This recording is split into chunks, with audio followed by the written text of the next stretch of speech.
Mes ginsimės iki paskutinės minutės. Mes ginsim savo radiją ir televiziją. Ta naktį buvo paleisti 7 šūviai į Lietuvos laisvę ir nepriklausomybę. 40 dienų paieškų pagaliau surasta dingusi Vajagų šeima.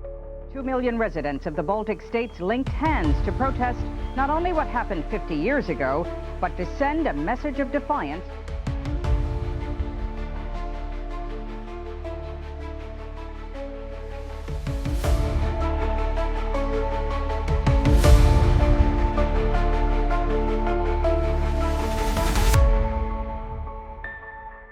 Early August 2000. A hot, quiet evening in Kaunas. The warehouse district on Taikos Avenue, an unremarkable, routine workplace for security guards. But tonight, no one will make it out alive. Death awaits them, precise, without hesitation, and most disturbingly, for a reason so bizarre that even today, many struggle to believe it. Few still remember this tragedy, but for those who lived through it, the scars remain. Even one of the founders of Senukai, businessman Vladimiras, admitted 2 decades later. The terrible emotions from that night will stay with me forever. But what really happened that night? What kind of person can execute 4 security guards without a shred of remorse? And most importantly, why? At first glance, this crime might seem like a mafia hit or a covert operation, but the truth is even stranger.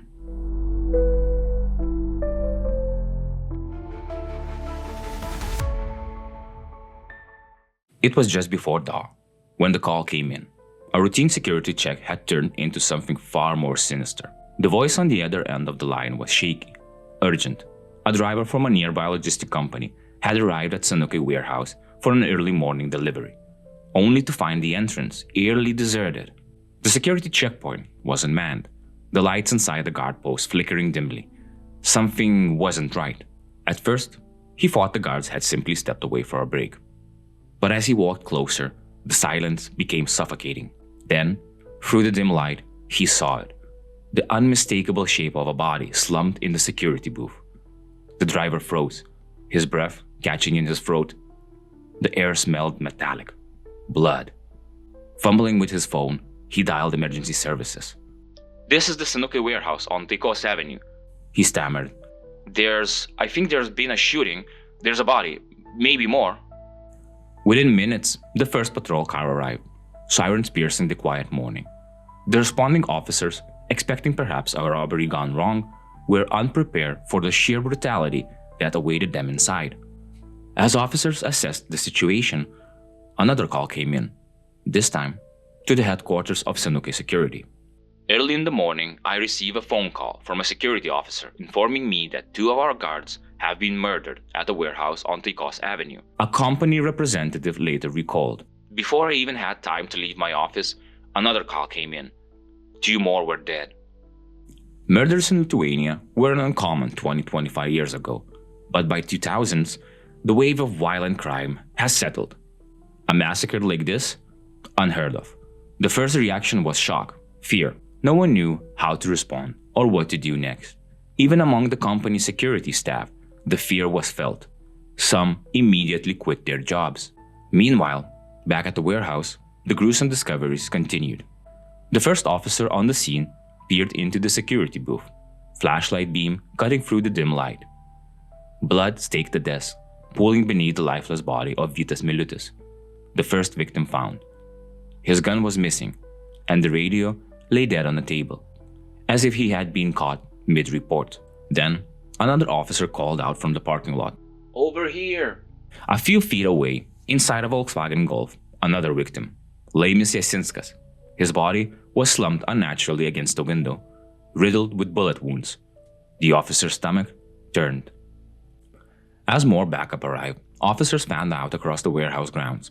The search led them behind a stack of wooden planks, where they discovered the bodies of Liudgaras Cherekas and Viktoras Efremovas, both executed with the same calculated precision. It was a massacre, and yet something felt off. There were no signs of forced entry, no money had been stolen, no security cameras have been tampered with. Whoever had done this hadn't come for cash or goods. They had come for something else entirely. Homicide detectives arrived shortly after sunrise, led by a seasoned investigator. As he surveyed the crime scene, he noticed a disturbing pattern. Every shot had been placed with deliberate accuracy. Headshots. No hesitation. This was no panic thief or reckless gang hit. Then came another detail that made his blood run cold. All the guards have been killed with the same caliber firearm, the same method, the same precision. It didn't take long to confirm it. There has only been one shooter. One man had overpowered 4 trained security guards. But how and why? The answers would soon prove more chilling than anyone could have imagined.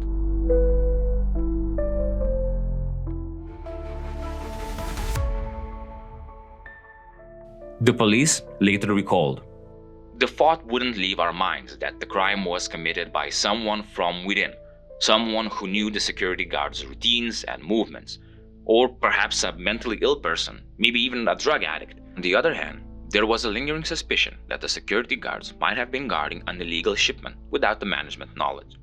However, the owners of Senukai categorically dismisses this theory, as they had great trust in their employees. At first, we couldn't believe that someone would be willing to kill 4 people just for a few guns, especially considering that the stolen weapons weren't worth much. Maybe you could get around 2,000 litas for them, but who would buy guns without proper documentation? The officers later asked rhetorically.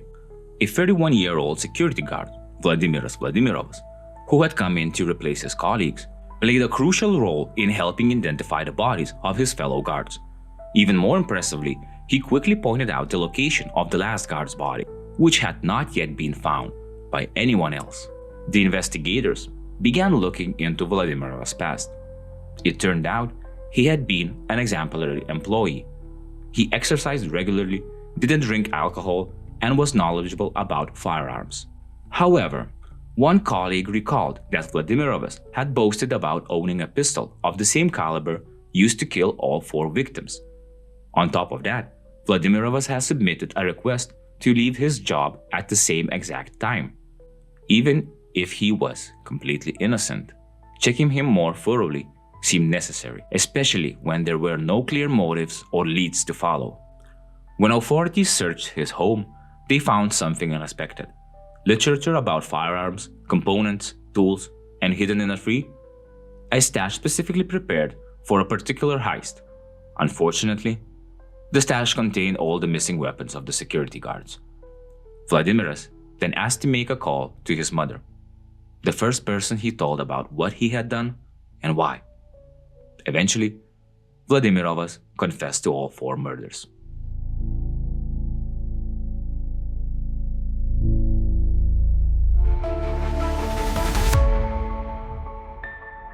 Vladimirovas had no personal vendetta against his victims. He was neither seeking revenge nor attempting to cover up a separate crime. His motive was stark and unnerving in its simplicity. He wanted more guns.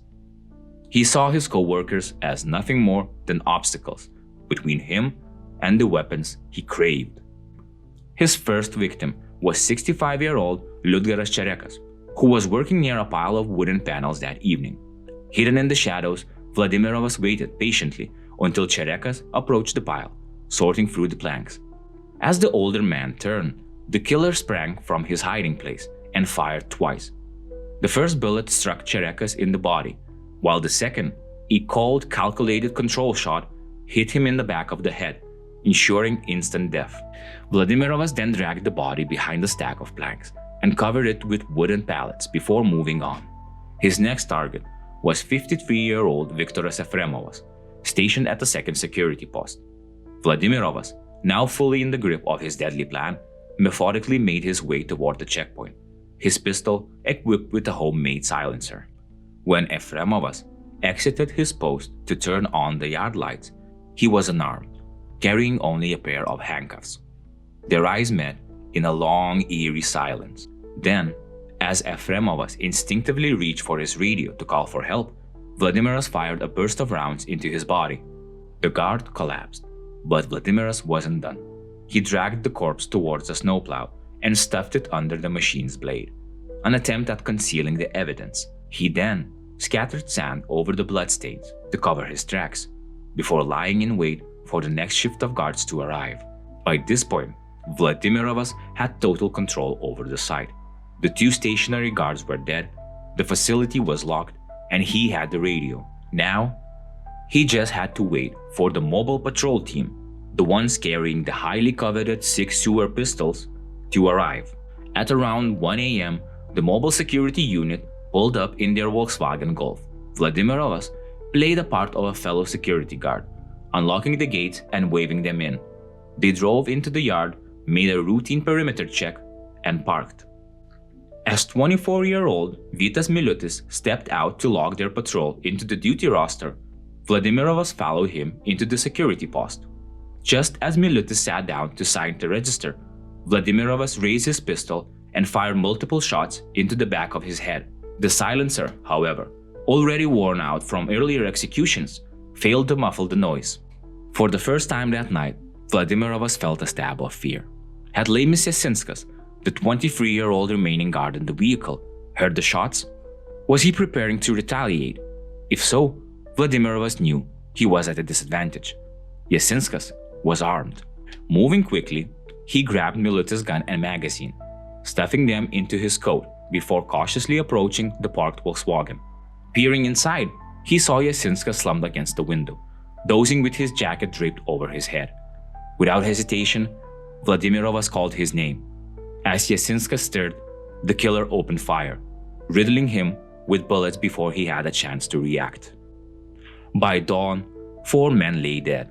Vladimirovas, standing amidst the carnage he had orchestrated, did not feel remorse. He did not flee. He felt victorious. "They had better weapons than I did, and I still won," he later told investigators, his voice devoid of emotion. "I proved the security guards were incompetent." Investigators were left stunned by the sheer detachment of the murder. The evidence was overwhelming. Bullet casings, security logs, and Vladimirovas' own confession pieced together a story of premeditated slaughter. Yet, what baffled everyone was the absence of a deeper motive. He had no intent in selling the weapons, had no elaborate criminal plans, no history of violent behavior.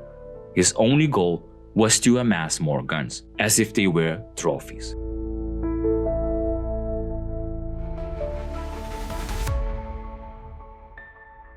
During interrogation, Vladimiras Vladimirovas claimed that his sole motive for murdering his colleagues was obtaining their weapons.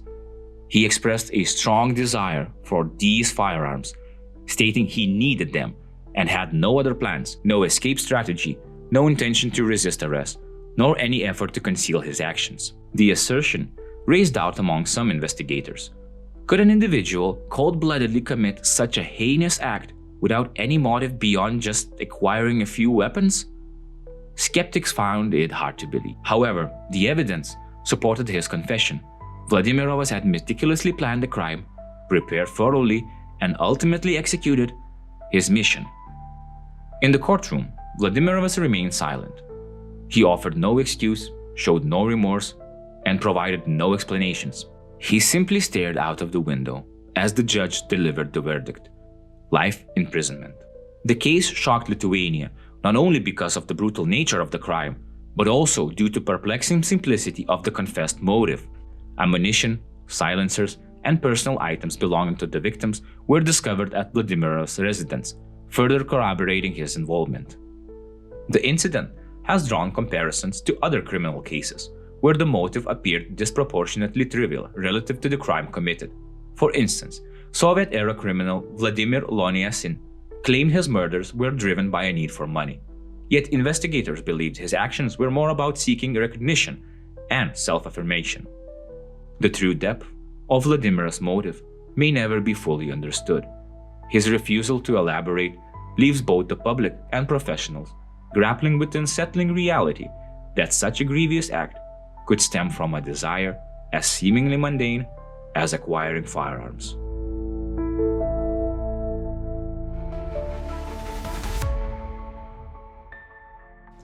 More than 2 decades have passed. The warehouses are long gone, replaced by a cogeneration power plant. As for Vladimirovas, he served his sentence in silence, at Alytus Correctional Facility.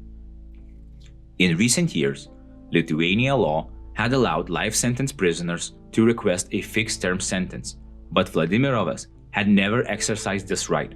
More than that, he had explicitly forbidden prison officers from sharing any information about him. But does that mean he feels no remorse? That he still sees himself as the victor, as he once described himself? The mystery surrounding this case will never be fully unraveled. Some believe he acted alone. Others suspect this was just the tip of the iceberg, that the real reason behind the massacre remained buried beneath conflicting theories and a criminal underworld that knows how to keep its secrets. Perhaps organized crime orchestrated the killings, and Vladimiras agreed, for reasons unknown, to play the role of a monster, ensuring that the true masterminds remain free. Or maybe he's still waiting for his moment, because for some people, the night never ends.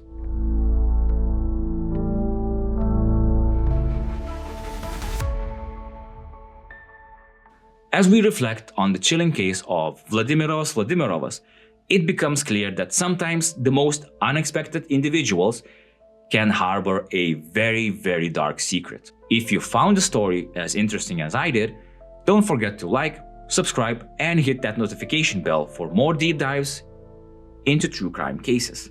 Also, don't forget to share your thoughts in the comments. What do you think led to Vladimirovas' actions? Until next time, stay safe, stay curious, and I'll see you later.